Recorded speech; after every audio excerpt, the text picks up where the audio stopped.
Listo. Pues muy buen día, queridos seguidores del canal. El día de hoy, la verdad es que estoy muy contento, muy feliz, porque me acompaña María Trinidad Loera Otero. Ella tuve el privilegio de conocerla en el Museo Nacional de Arte en la Ciudad de México. Y entre mis charlas, ahí caminando entre los salones, entrando a varias áreas que tiene el museo de divulgación, tuve la fortuna y el privilegio de platicar con ella. Y el día de hoy vamos a charlar acerca de la integración del arte, la innovación tecnológica, el arte y la educación, y que nos hable también un poquito del Museo Nacional de Arte, a los seguidores y los seguidores de acá de Guanajuato, de la zona Bajío, pues que de verdad nos demos la oportunidad de conocer este espacio que está en la Ciudad de México, que es un privilegio y un patrimonio de todos los mexicanos y mexicanas. Leo un poquito de la semblanza de María Trinidad para los compas 3. Ella es egresada de Bellas Artes por la Escuela de Artesanías, tiene más de 10 años de experiencia en las técnicas de estampado y sus variantes. Es egresada de la Universidad Pedagógica Nacional de la carrera de Psicología Educativa.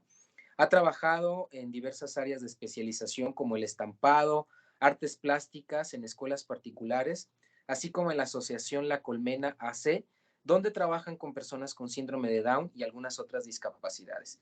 Actualmente coordina el área de laboratorio de arte del Museo Nacional de Arte, trabajando con una metodología que le permite al visitante interactuar, experimentar con elementos plásticos y hacer un acercamiento a las obras de las exposiciones y hacer una reinterpretación de las obras vistas. Así que, Tres, de verdad, es un privilegio tenerte acá y tenerte además conectada desde el museo, allá al Museo Nacional de Arte. Sí, así es. ¿Qué tal? Muy buenos días. Un placer estar contigo, Francisco, y justo con todas las personas que ven tu canal. Gracias. Muchas gracias, Tres. Pues mire, empecemos con el primer tema que me interesa mucho escucharte y para la gente que nos va a escuchar. Esta unión entre el arte y la educación, lo platicábamos antes de entrar al video. ¿Por qué es importante como educadores, como personas que estamos en entornos educativos, aunque no seamos del mundo de artistas o del mundo artístico, que estemos en esas áreas de estudio, por qué es importante vincular el arte a las diversas áreas del conocimiento? ¿Qué nos propicia? ¿Cómo se activa esta sensibilidad? ¿Cuáles son como los valores agregados de hablar de arte fuera del mundo artístico? Wow, pues mira, es súper importante. Por una parte, hacer esta diferenciación, ¿no? Entre la educación formal, que tiene una serie de formatos, una serie de protocolos para poder calificar, para poder dar una enseñanza. Y por otra parte, la educación informal, que es un poco más libre, ¿no? Puedes tener ese aprendizaje entre pares, puede ser hasta un poco más relajada la forma en la que tienes estas prácticas de aprendizaje. Eh, pero también por otra parte, híjole, es importantísima la forma en la que el arte va configurando, no solo neuronalmente hablando, ¿no? El hecho de que te enfrentes a una pieza, puedas observar, puedas reinterpretar, puedas, eh, puedas tener ese acercamiento con diferentes elementos plásticos, te van a configurar desde acá adentro, ¿no? Hasta el cómo observas, cómo escuchas, cómo te conduces, ¿no?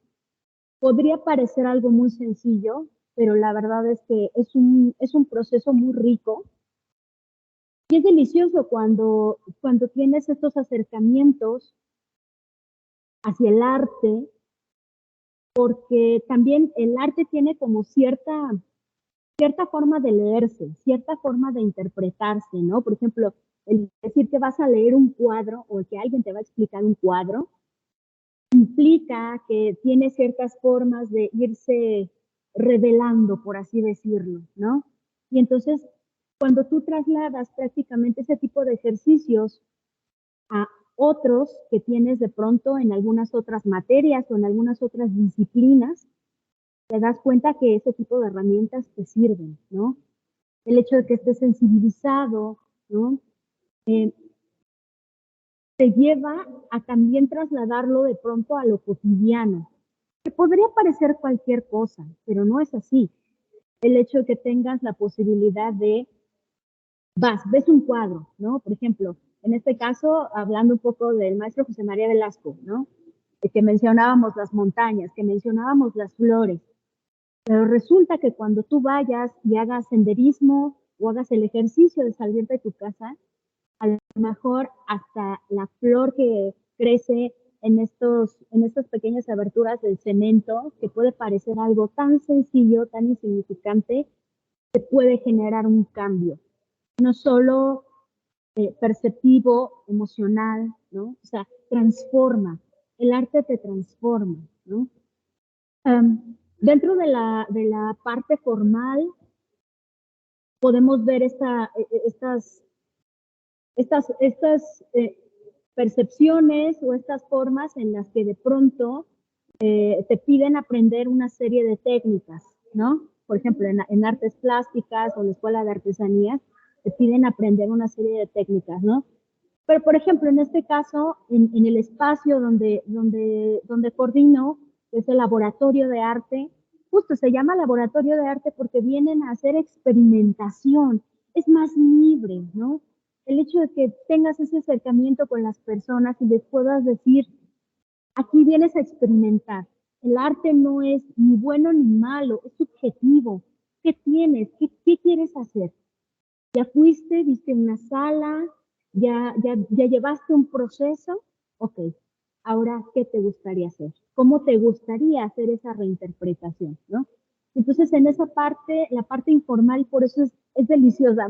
Más bien, a mí me encanta, ¿no? Me encanta la parte informal, la educación informal, porque también ves lo rico que puede ser para alguien que tenía años de no entrar en contacto con diferentes materiales plásticos, salir satisfecho, ¿no? De haber hecho un algo por sí mismo, ¿no? Y de repente sí me lo han dicho, tenía años de no colorear, tenía años de no usar plastilina, tenía años de no usar colores de madera o la acuarela, ¿no? O sea, ha habido papás que me dicen, yo les compraba estas cosas a mis hijos, pero yo nunca lo hice, ¿no? Entonces esas experiencias enriquecen muchísimo. Yo creo que no solo la parte de conocimiento, sino también hasta el espíritu, ¿no? Salen satisfechos, salen sonrientes, se divirtieron, compartieron en familia o con los que vengan, ¿no? Entonces, eso es parte de los aportes que el arte te da, ¿no? En la parte educativa.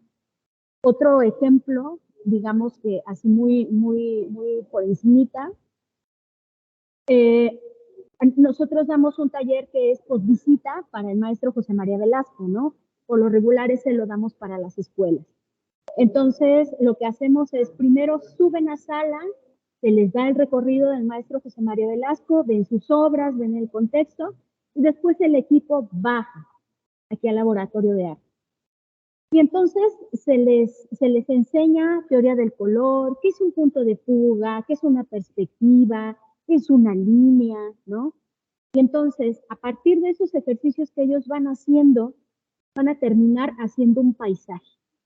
Pero resulta que estas herramientas, lo comentaba con la última universidad que vino con nosotros, esas herramientas van a servir para ejercicios posteriores de algunas otras disciplinas. A final de cuentas, el arte no está peleado, puede ser interdisciplinario, ¿no?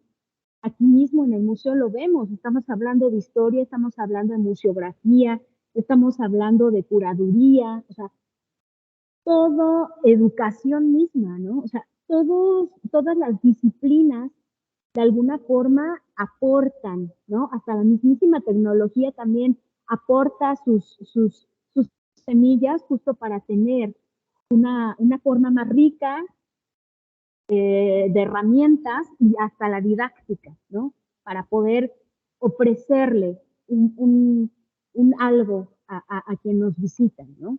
Entonces te das cuenta de que de alguna forma el arte está presente, ¿no? Por eso siempre decimos, pues mira que tiene su arte poner un clavito, mira que tiene su arte hacer esto o hacer aquello, ¿no? O sea, El arte conlleva un proceso, conlleva ciertos conocimientos.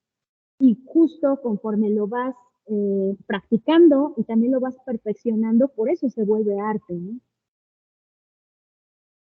Sí, Tres, yo coincido totalmente con lo que dices y me abre un mundo de posibilidades como educador también, el poder atraer este aprendizaje que genera esta expresión artística en áreas, por ejemplo, de mi áreas de investigación de emprendimiento, administración, gestión, porque hoy más que nunca se requieren estas habilidades blandas de creatividad, de resiliencia, de confrontarte. Cuando tú te confrontas con una obra de arte que te mueve, te estás realmente conociendo. O sea, yo nunca voy a olvidar, por ejemplo, ver la obra de Bernini o ver la obra de Velasco, sentarme en esas hermosas banquitas que están ahí en el Munal y estarme preguntando cómo le hizo Velasco. O sea, no había fotografía en esa época o no con el detalle, se sentaba a pintar con toda la condición de la montaña.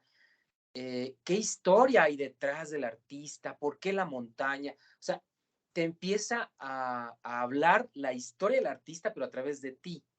Y eso es empatía.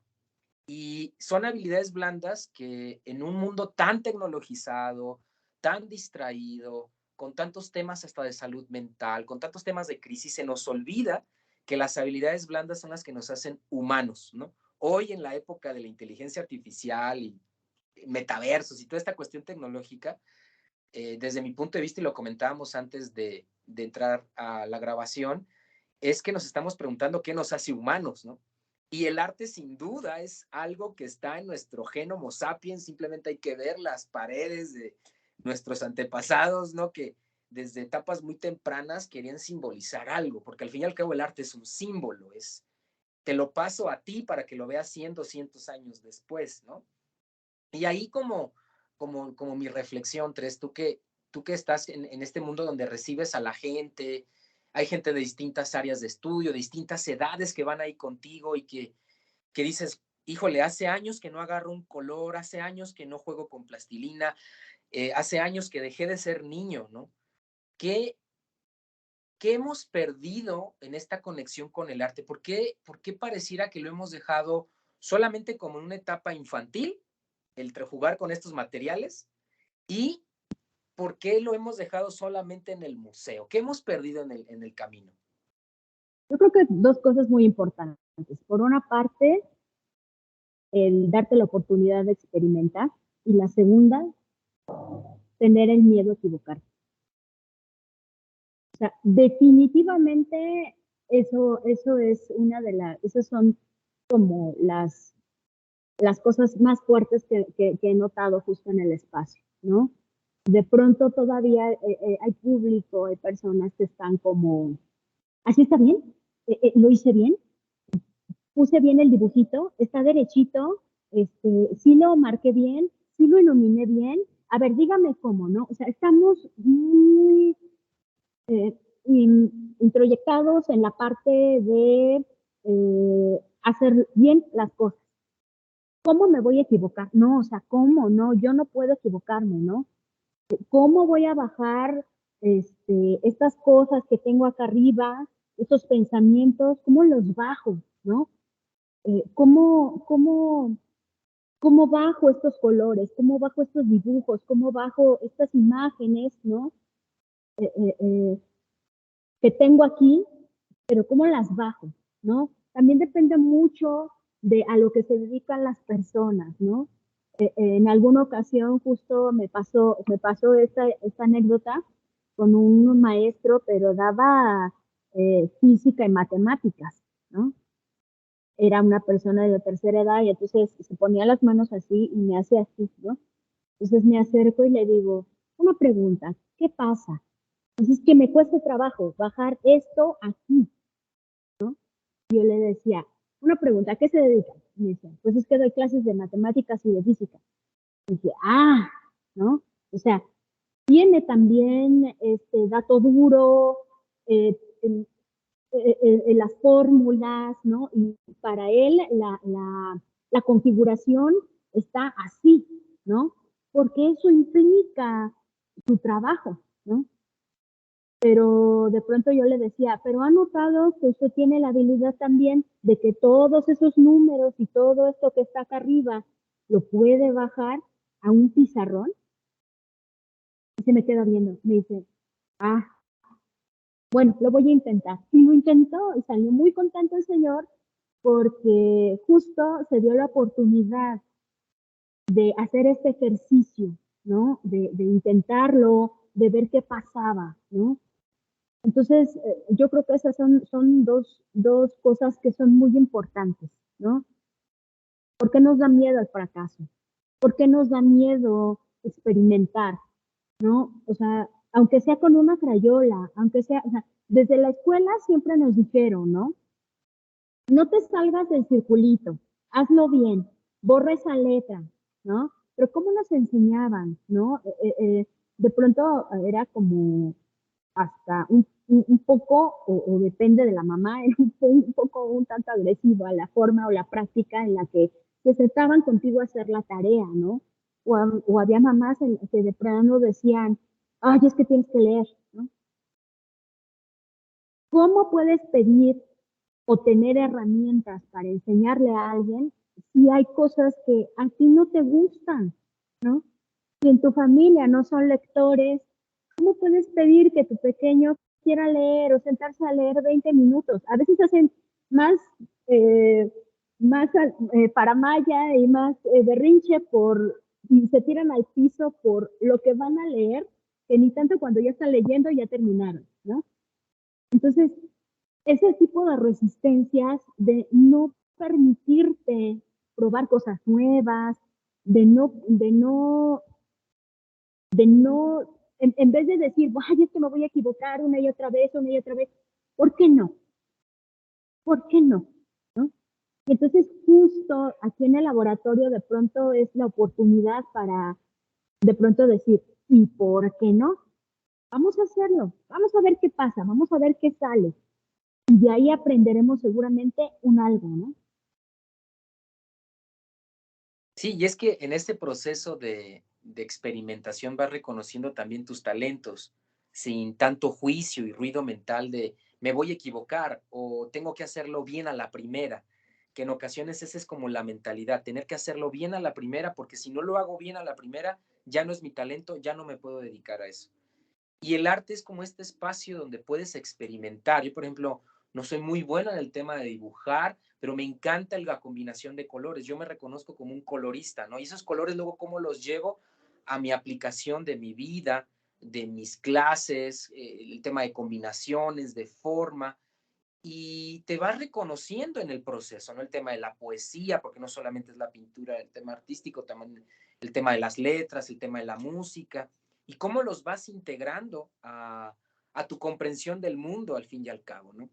Recuerdo muy bien en el área de negocios, por ejemplo, esta técnica de design thinking. Design thinking viene del arte, o sea, cómo deconstruyes un proyecto dibujándolo, ¿no? Y a ver, haz tus maquetas, ya haz tus prototipos, y experimenta de manera visual, de manera visual. Y ahora, si revisamos las tendencias en Silicon Valley o en Shanghái, es esta explotación artística, esta industria creativa que adopta metodologías de destrucción visual, de destrucción auditiva para crear. Eh, Simplemente, y creo que ahí nos hace falta empezar a hablar. Hablamos mucho de alfabetización digital, pero poco de alfabetización artística. O sea, no sabemos apreciar ni el arte ni la artesanía, no apreciamos la historia que hay detrás, ¿no? Y ahí viene mi segunda reflexión, tres, que fue algo que también comentamos, que es esta diferencia entre arte y artesanía, ¿no? A veces lo comentamos, cuando hablas de artesanía o cuando hablamos de artesanía, parece que el arte está acá y la artesanía acá, ¿no? Entonces, um, ¿qué sucede? Vemos estas historias, ¿no? De el artesano en México no es apreciado su trabajo, pero se va al extranjero y pum, ¿no? Vemos estas marcas de ropa copiando literal, ¿no? Diseños de ropa de nuestros pueblos originarios, haciendo un robo de propiedad pues intelectual y vendiéndolo por miles de euros, ¿no? En las galerías. ¿Qué sucede? ¿Cómo podemos apreciar, educarnos a apreciar más la labor del artesano. ¿Por qué esta desvalorización de la artesanía? Y sé que está cambiando mucho también. Veo más expos de artesanías, veo más como ponerlo más, pero ¿hacia dónde vamos y cuál es tu percepción en este tema, Tres? Yo creo que el hecho de que se pueda hacer el ejercicio si vas y consigues una artesanía, ¿no? Y de pronto tengas el acercamiento con el artesano y o le preguntes, ¿no? Oiga, ¿y cuánto tiempo se tardó en hacer esta pieza? ¿No? Que te diga el tiempo. Oiga, y el proceso, a lo mejor no te lo dice del todo, ¿no? Porque eso conlleva a lo mejor y ciertos tecnicismos, a lo mejor y un proceso complicado, lo que sea, ¿no? Pero el hecho de que tú te acerques y quieras conocer un poquito más, a lo mejor y te consigas una revista o un libro que hable sobre artesanías, cómo se trabajan, qué se hace, eso ayuda mucho. Es más, hasta el hecho de que de pronto te quieras, te des la oportunidad de meterte a un taller eh, de forja, ¿no? De textiles, de madera, o carpintería, o ebanistería, talla en madera, ¿no? Eso te da una visión diferente. ¿Por qué? Porque eso implica que tú lo vas a hacer con cierto tiempo, con ciertas herramientas. Y vas a tener que prácticamente sensibilizar no solo la vista, el oído, las manos, la percepción. Vas a poner en juego muchas herramientas que a lo mejor y ni siquiera sabías que tenías, ¿no? Y entonces eso te va a ayudar muchísimo a entender por qué si te dice que a lo mejor un rebocito o una pieza que puede parecer muy pequeña le costó 3 años, que diga 3 meses, ¿no? Se tardó 3 meses, porque a lo mejor hizo los hilos, porque a lo mejor hizo el teñido de los hilos, porque prácticamente hizo en un telar toda la configuración de esa pieza, ¿no? Entonces, no es sencillo, no es fácil, es un arte, pero el hecho de que tú conozcas y te acerques, yo creo que es una buena herramienta de sensibilización hacia las personas, ¿no? Yo creo que eso es muy importante. Sí, en un mundo, como mencionaba anteriormente, tan tecnologizado, donde aprecias más la pieza de plástico hecha por millones, ¿no? Que a veces las manos del artesano. Y ahí viene el tema controversial, Tres, que es la tecnología ahora, la inteligencia artificial. Ya estoy tomando un curso, de hecho, de tecnología en IA, y ya produce sonido, o sea, ya produce música, ya produce imágenes, y este machine learning que ahora está configurándose en las máquinas, pues parece más ya una persona. O sea, ya dice por ahí, el cerebro humano no es necesario que sea una persona, sino que parezca una persona. Y ya con eso ya creemos que es una persona. Así funciona nuestro cerebro, que parezca. Y ahí yo tengo mis dudas, mis debates internos, si una máquina puede realmente crear arte, ¿no? Puede crear una pintura, simularla, etcétera, pero el arte no es netamente humano. ¿Qué piensas de eso? Pues mira, a mí me parece que justo el arte tiene mucha carga emocional, ¿no? A final de cuentas, lo que hace el artista es, tiene un cúmulo de percepciones, un cúmulo de emociones y las vuelca en su arte, ¿no? Ya sea desde un cuadro, una escultura, una fotografía, ¿no?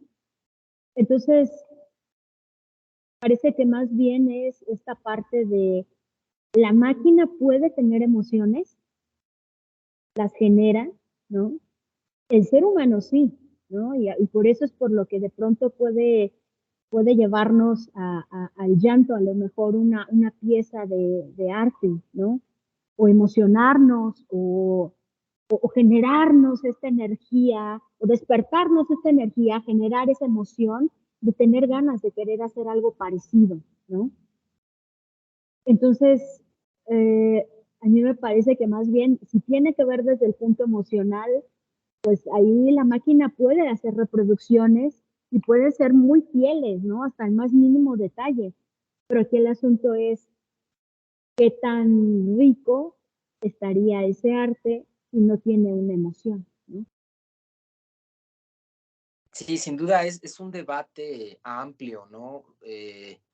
Recuerdo haber leído cuando nació la fotografía, los primeros daguerrotipos, también se tenía este debate de la pintura y si la fotografía podría ser considerado arte, ¿no? No sé si estemos pasando por una etapa similar con el tema de la inteligencia artificial. Lo que sí, y recuerdo mucho esta exposición que tenían, no sé si todavía esté, de Santos Balmori, este artista chileno-mexicano, que tú vas viendo su obra cómo va evolucionando por sus etapas de vida. Algo que la máquina no puede tener, porque lo comentábamos, no tiene niñez, no tiene adolescencia, no tiene vida adulta, no tiene tercera edad, ¿no? O sea, no tiene este transitar del mundo y además el contacto con otros seres humanos, que es lo que nos hace crear historias. Y luego esas historias la plasmamos dependiendo de nuestra afinidad plástica, musical, de letras, de distinta forma, o hasta en un emprendimiento. Yo siempre le digo a mis jóvenes que el emprendimiento también es una forma de expresar el artístico, ¿no? O sea, o vendes comida, o vendes elotes, o vendes tecnología, lo que quieras. Tu ser se está expresando para que otro vea valor en lo que estás haciendo y te lo compre. Y así es como va creciendo la economía al fin y al cabo, intercambiando nuestros talentos, nuestros saberes y que alguien más lo vea también valioso. Y yo ahí con esa cuestión sí tengo ahí mis asegúnes con la máquina. Creo que puede simular emociones. De hecho, lo último que he estado viendo en investigación es que ya puede simular o parecer que tiene emociones. Y yo creo que esto no va a detenerse. Creo que más bien necesitamos plantearnos, creo yo, como yo lo llamo, me considero como un investigador híbrido entre el mundo tecnológico, pero también el mundo humano, que seamos más, que sí toquemos la tecnología, pero no dejemos detrás como esta parte humana, esta parte sensible, porque si no vamos a entregar, ¿no? Esta cuestión hasta de, déjame sentir qué necesito sentir, máquina, ¿no? Ese es el mayor temor que yo tengo, ¿no? Que le preguntemos a la máquina, está esta situación, dime qué tengo que sentir, ¿no? Y ahí sí creo que nos sometemos en un alto riesgo la humanidad en general, ¿no? Pero bueno, vamos a dejar ese debate que da para otra hora del tema de la tecnología y el arte en sí. Creo que es un tema amplio. Pero vamos con el Munal 3. ¿Ok? Cuéntanos un poquito del museo, cómo se vincula con la sociedad, qué estás haciendo en este laboratorio. Eh, Cuéntanos un poquito más de esto. Bueno, el Museo Nacional de Arte justo se crea, ¿no? Como ya con todo su acervo constitutivo a partir ya de 1982. Eh, y entonces tiene una serie de espacios en donde tiene diferentes formas de poder tener estos encuentros con diferentes épocas, ¿no? Una de las cosas que yo explico es, cuando tú vienes al museo, la forma de visitarlo es de arriba hacia abajo, del segundo piso hacia abajo. ¿Por qué? Porque en el segundo piso te vas a encontrar todo lo que tiene que ver con el periodo novohispano. Posteriormente, y hay algunas, de pronto, algunas exposiciones temporales, ¿no? Por ejemplo, ahorita en el segundo piso tenemos a Héctor García y a Petrona, ¿no? Pero en el siguiente piso, o sea, digamos que hacia abajo, en el primer piso, mezanín, nos encontramos a la exposición de Rodrigo Pimentel, que también es una de nuestras exposiciones temporales, y también puedes hacer el recorrido por la gliptoteca, que es el espacio donde se guardan las esculturas, y también tienes el encuentro con siglo XIX, siglo XX y siglo XX en el XXI, ¿no? Y posteriormente abajo, que es en el espacio donde estamos nosotros, puedes encontrar la obra de Santos Balmori, que es también otra de las exposiciones temporales que tenemos, ¿no? Entonces, el espacio te da para mucho, ¿no? Entre exposiciones que son de casa, como la obra del maestro José María Velasco, que es bellísima, yo la recomiendo todo el tiempo que puedo. Y también como estas temporales, ¿no? Que de pronto te dejan bueno, más bien todas, te dejan un muy buen sabor de boca, porque el hecho de que se haga el ejercicio curatorial y museográfico en el que se puedan poner a platicar, ¿no? No solo obras de las exposiciones temporales, sino también algunas obras de casa. La verdad es que es delicioso, ¿no? Porque te das cuenta cómo el arte nacional tiene mucho para dar, ¿no? Entonces, es una forma de que las personas que vienen vean cuál es la riqueza del acervo que tiene el museo. Sí, un museo que además tiene una historia clave para el desarrollo del país.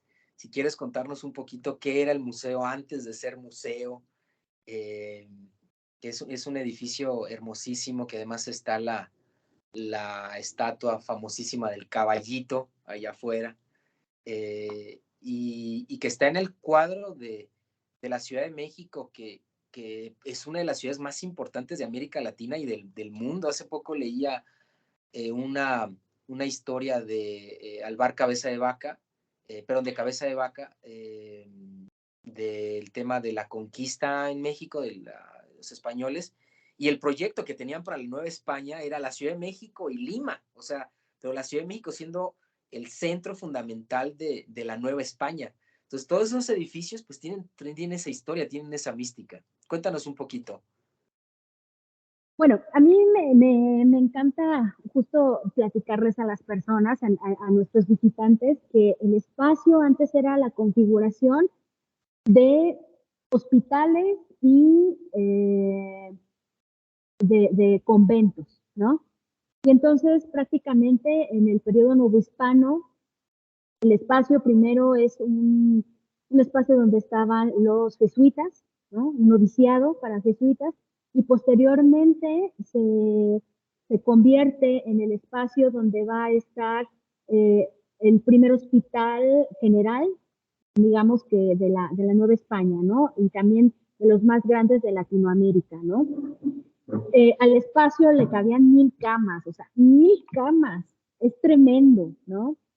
La cantidad también se convierte en un espacio donde se alberga la botica más grande también de la Nueva España, ¿no? Entonces, digamos que el prestigio, digamos que la capacidad de ayudar y de estar presente en sí, en el espacio como tal, lo tiene desde muchísimo atrás y el predio se ha dado como para justo, ¿no? No solo enseñanza, sino también esta posibilidad de ayudar de forma social a las personas, ¿no? Entonces, posteriormente, ya en el periodo del Porfiriato, se tira el espacio que había sido hospital, el Hospital de San Andrés, y se convierte en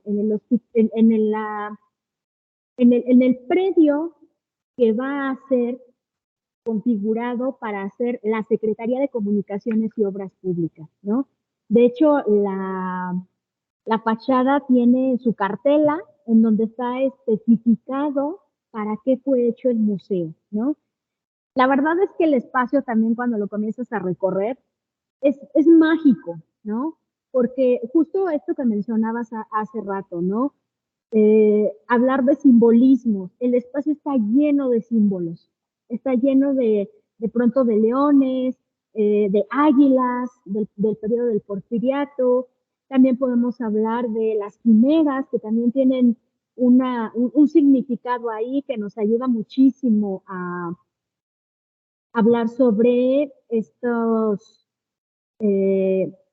seres fantásticos que se ponen en los castillos franceses para que no se caigan, ¿no? Tenemos una serie de diferentes elementos que justo nos ayudan a entender y acercarnos un poco más al museo, ¿no?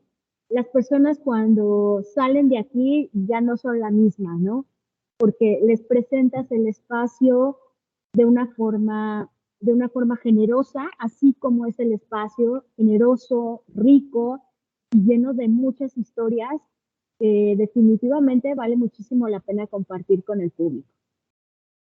Sí, mira, de hecho, no sé si se vea por ahí, estoy compartiendo la página del Munal, y pues es que tienen una gran variedad de obra. Tienen esta, por ejemplo, esta pieza de Siqueiros, hermosísima, que yo Coronel. cuando la vi dije, wow, yo la veía en mis libros de niño, yo la recuerdo haber visto, ¿no? Sí, Y claro. este es el espacio del museo, en el primer cuadro de la Ciudad de México. Este, Y una de las calles históricas más viejas e importantes, ¿no? La calle de Tacuba, la avenida Tacuba, ¿no? Así es, una serie de edificios además con una gran historia. Yo siempre lo he dicho, a veces vamos a otros países y conocemos otras ciudades, pero la Ciudad de México es el museo más importante, y lo voy a decir tal vez con el sesgo de ser mexicano, pero la ciudad latinoamericana más importante. O sea, es un museo vivo para donde voltees. Hay historia de nuestro pasado prehispánico, de nuestro pasado novohispano y del México pues moderno, ¿no? El México del siglo, principios del siglo XX, la revolución realmente se vive también en esas calles, ¿no? Y Sí, pues ahora el claro. México moderno del siglo XX y siglo XXI, ¿no? Y bueno, aquí estoy pasando algunas de las actividades, los talleres que existen. También está el tema del cómic, que también me tocó la oportunidad de verlo. Y pues la verdad, esta exposición que está de Santos Balmori todavía hasta el 3 de marzo, pues la verdad, imperdible para los seguidores que ven la entrevista. Además, la historia también del caballito, cómo lo han movido, etcétera, también está por ahí en el museo.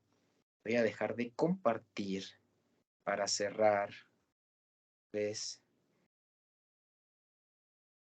Listo. Pues agradecerte muchísimo el tiempo. Me gustaría que pudieras compartirnos algo de cierre. Yo espero pronto estar allá contigo en el Museo Nacional para algo que queremos trabajar en el laboratorio con el tema de innovación, con el tema de arte y también con el tema educativo, porque al fin y al cabo van de la mano. Este acercamiento que de manera experimental y exploratoria estoy haciendo al mundo del arte, sin duda es poder juntar estos munditos y encontrar gente como tú que también quiere como entablar estos vínculos, ¿no? Entre áreas que parecen separadas, pero hoy más que nunca requieren estar juntas, ¿no? Y es tejer estos puentes. Así que, Tres, agradecerte y si quieres compartir algo de cierre, por favor. Pues bueno, a mí me encantaría invitar a todos a todo tu público, justo para que vengan al Museo Nacional de Arte, se den la oportunidad de venir al Laboratorio de Arte, experimentar, ver, eh, ver la colección, las colecciones que tenemos en el espacio. Es bellísimo el espacio también. Y pues bueno, que lo recorran, que lo vivan, que tengan la oportunidad de venir y hacer experimentación. Y pues bueno, sobre todo, ¿no? Que tengan este acercamiento con el espacio, porque también hay que recordar que mm, se- cuando, cuando vienes y conoces el espacio, es lo que me gusta platicarles a las personas o compartirles. Ahora también tú eres una caja de herramientas, te has vuelto un embajador del conocimiento, ¿no? Y entonces ahora justo te pedimos que tú traigas a más personas, que tú les platiques la historia del espacio, que también los enamores y que recuerdes que el espacio es tu patrimonio, ¿no? Eso es lo más importante, porque a partir de eso generamos empatía, generamos memoria colectiva y generamos que las personas cuiden estos patrimonios que a final de cuentas son de ellos y para ellos. Muchísimas gracias, Tres. Sin duda un patrimonio de todas y todos los mexicanos. A los seguidores, por favor, cualquier comentario, pregunta, sugerencia, háganlo aquí abajito en el cajón de los comentarios. De igual manera, si eres estudiante de la Universidad de Guanajuato y quieres hacer alguna visita, podamos organizando algo para poder también organizar un grupo de jóvenes estudiantes e ir al Museo Nacional de Arte, porque la verdad es que vale mucho la pena tocar, como dice Tres, este patrimonio que a veces desconocemos que no tenemos como esta, a veces, sensibilidad o tiempo cuando vamos de turismo, ve al museo y luego el que sigue, y no te das tiempo como de, a ver, me voy a sentar y aunque no vea lo demás, voy a quedarme aquí 20 minutos a ver esta obra, ¿no? Y a ver qué me dice. Y creo que es lo rico, apreciar la lentitud, apreciar la espacialidad de disfrutar una obra de teatro, de una obra de teatro, de una obra artística, hasta el propio museo, la propia arquitectura del museo. Yo súper agradecido contigo, Tres, porque además me explicaste cuestiones del propio edificio que me hizo verlo de otra manera. No simplemente como un pedazo de piedra, un edificio, sino como un ser vivo que además resguarda, ¿no? Algo que es muy, muy valioso, como las distintas obras que están ahí. Así que bueno, muchísimas gracias por tu tiempo y gracias a los seguidores que se conectaron y nos vemos próximamente en un nuevo video. Gracias.